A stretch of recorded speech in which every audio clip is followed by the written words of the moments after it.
अधिकार नहीं है बोलने का। नचने गाने वाले लोग इस तरह का बात बोलेंगे।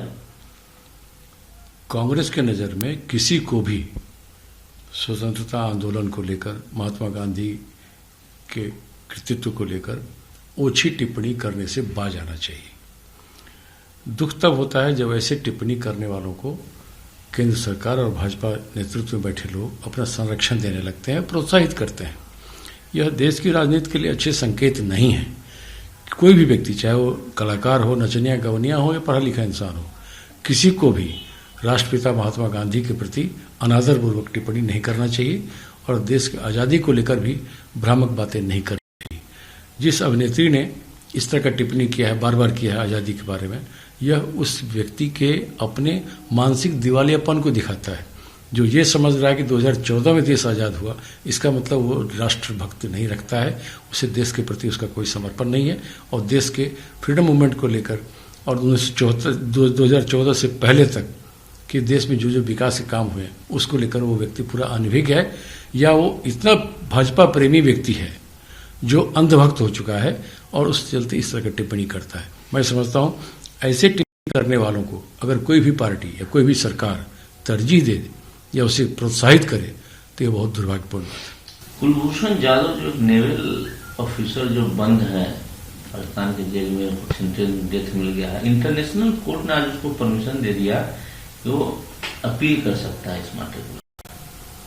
ये अच्छा कदम है। मैं समझता हूँ भारत सरकार को कूटनीतिक स्तर पर ये प्रयास करने चाहिए और उसे सुरक्षित अपना देश वापस लाने का हर संभव प्रयास होना चाहिए और कांग्रेस पार्टी भी चाहेगी कि सरकार इस दिशा में तत्काल कदम उठाए। शरद पवार ये कहते हैं कि त्रिपुरा में जो घटना घटी उसका फायदा महाराष्ट्र में कुछ लोग उठाना चाहते हैं, हम लोग को अलर्ट रहने की जरूरत है। बिल्कुल ठीक कहा है। जो त्रिपुरा की घटना है या उससे मिलती जुलती घटनाएं जहां जहां भी होती हैं, भारतीय जनता पार्टी या जो संघ परिवार है देश में कहीं भी उन चीज़ों को लेकर राजनीति करते हैं और उस आधार पर राजनीतिक समर्थन लेने की कोशिश करते हैं। तो यह जो ध्रुवीकरण की बात होती है, भारतीय जनता पार्टी वो इस तरह के मामलों में लगी रहती है और ऐसी चेष्टा में रहती है जब कहीं भी इस देश में कहीं भी कोई मौका मिले तो उसका राजनीतिक रोटी सेकते हैं। तो मैं समझता हूँ शरद पवार ने बिल्कुल ठीक आकलन किया है और उनकी इन बातों का समर्थन करते हैं। ये ईडी और सीबीआई ने नारदा स्कैम को लेकर जो चार्जशीट फाइल किया, इसके खिलाफ में TMC MLA Tapas Roy breach of privilege motion उन्होंने लाया है बंगाल के असेंबली में और कहा है कि गलत है। देखिए, हमारे संविधान अधिकार देता है कि आप अगर सदन के सदस्य हैं तो आप इस तरह का विधेयक ला सकते हैं, इस तरह का प्रस्ताव ला सकते हैं सदन के अंदर, चाहे विधानसभा हो या लोकसभा हो। यह सरकार का दायित्व है कि वो निर्णय ऐसा लें जिस निर्णय को सब एक्सेप्ट करें। खासकर जो सरकारी एजेंसियां हैं उसमें ठोक बजा के निर्णय होना चाहिए। उसमें व्यक्तिगत रूप से ये नहीं देखना चाहिए कि हमारा कौन नज़दीकी है या हमारे लिए कौन फायदे में मंद साबित होगा। इस तरह के सोच से निर्णय न हो तो ज़्यादा बेहतर है। ईडी और सीबीआई जैसी और कई संस्थाएं जो सरकारी एजेंसियां हैं, वस्तुतः इन एजेंसियों के ऊपर लोगों को संदेह बढ़ता जा रहा है और इन एजेंसियों ने अपनी विश्वसनीयता को खोया है। तो सरकार में बैठे लोग अगर कोई गलत फैसला लेंगे तो स्वाभाविक है जो विपक्ष का आदमी होगा या किसी दूसरे विचारधारा का होगा वो इस पर सवाल उठाएगा। तो वो उसे भी ये हक है कि सदन के अंदर इन मामलों में प्रिविलेज मोशन लाए। बीजेपी ने इसका विरोध किया। सोमेंद्र अधिकारी ये बोल रहे हैं कि टीएमसी के लोग ईडी और सीबीआई से इसलिए डर गए हैं, उनके पास गलत चीज बहुत है। अब वो क्या कहते हैं वो उनकी विषय है, लेकिन मैं समझता हूं कि अगर आप सरकारी एजेंसियों में गलत नियुक्ति करेंगे तो लोग उसका विरोध करेंगे ही। आपको अच्छे ठोक बजा के अधिकारियों की पोस्टिंग होनी चाहिए जो निष्पक्ष भाव से काम करे, तभी सरकारी एजेंसियों के ऊपर लोगों का भरोसा होगा। जिस दिल्ली में पोल्यूशन बढ़ रहा है, एपेक्स कोर्ट ने केंद्र से भी और स्टेट गवर्नमेंट से भी पूछा है कि आप लोगों ने क्या किया और क्या प्लानिंग है आप लोग।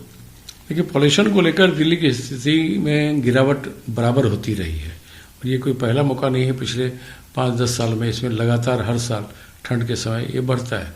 तो जो सरकार में बैठे लोग हैं, चाहे दिल्ली सरकार के हों या केंद्र सरकार के हों, ये उनका दायित्व है कि पॉल्यूशन कंट्रोल को लेकर उचित और ठोस कदम तत्काल उठाएं। क्या लगता है कि ये तो पहली बार प्रेमचंद मिश्रा जी नहीं है कि वहाँ पॉल्यूशन होता है, लेकिन केंद्र को इंटरफेयर इसमें करना पड़ रहा है।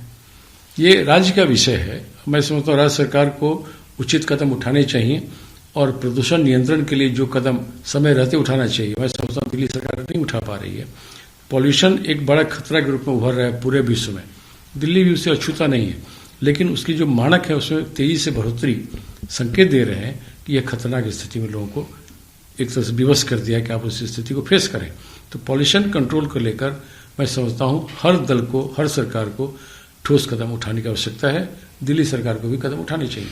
मुंबई के कोर्ट ने अलाउ किया है मुंबई पुलिस को नोटिफिकेशन दे सकते हैं former police commissioner Paramvir Singh को अपराध घोषित करने के लिए। यह सरकार का विषय है, मैं समझता हूं वो उस पर निर्णय लेने में सक्षम है। इस पर राजनीतिक दलों को टिप्पणी करने की आवश्यकता नहीं। एक फिल्म आ रही है प्रवीण मिश्रा जी, जय भीम। कुछ लोगों ने यहाँ कर दिया है कि जो वहां उसके स्टार को पीटेगा, उसके कलाकार को, जो उसके हीरो हैं, उसको 1 लाख रुपए दूंगा। यह अराजकता की ओर संकेत दे रहे हैं। देश में इस तरह की घटनाएं बढ़ रही हैं। मैं समझता हूँ ये तब से हुआ जब से बीजेपी की सरकार केंद्र में आई है। इस तरह की घटनाएं इस देश के कई राज्यों में देखने को मिलता है। अरे अभिव्यक्ति की स्वतंत्रता सबको है, फिल्म बनाने की भी आजादी सबको है। फिल्म में कई बार ऐसे कलाकार होते हैं, ऐसे भूमिका में आते हैं जिसका असर कभी कभी समाज में उल्टा पड़ता है, लेकिन फिल्मकार हैं और जो दूसरे वर्ग के लोग हैं, सबको ऐसे कदम नहीं उठाने चाहिए। और प्रयास ये होनी चाहिए कि हमारी किसी एक्टिविटी का कोई प्रतिकूल प्रभाव समाज पर पड़े या सरकार या दूसरे पक्ष के लोग उसका विरोध करें। मैं समझता हूँ किसी भी फिल्म निर्माता के फिल्म पर सेंसर बोर्ड काफ़ी है निर्णय लेने को लेकर। उसमें कुछ अनुचित है या कुछ गलत चीज़ है तो उसको सेंसर बोर्ड देखेगा। लेकिन कोई व्यक्ति विशेष अगर इस तरह की घोषणा करता है कि हम इसके लिए किसी को इनाम देंगे तो ये गलत है। जम्मू कश्मीर कांग्रेस में सब कुछ ठीक है? कांग्रेस में सब कुछ ठीक है, लेकिन कुछ साथी हैं जो बड़े उतावले हैं, कहीं कहीं एकाएक पार्टी छोड़ने की बात कर देते हैं, तो यह गलत है। मैं समझता हूँ कांग्रेस को मजबूत करने की आवश्यकता है और पार्टी को फिर से खड़ा करने के लिए हर कार्यकर्ता को, चाहे जिस किसी राज्य में हो, अपना कंट्रीब्यूशन करना चाहिए।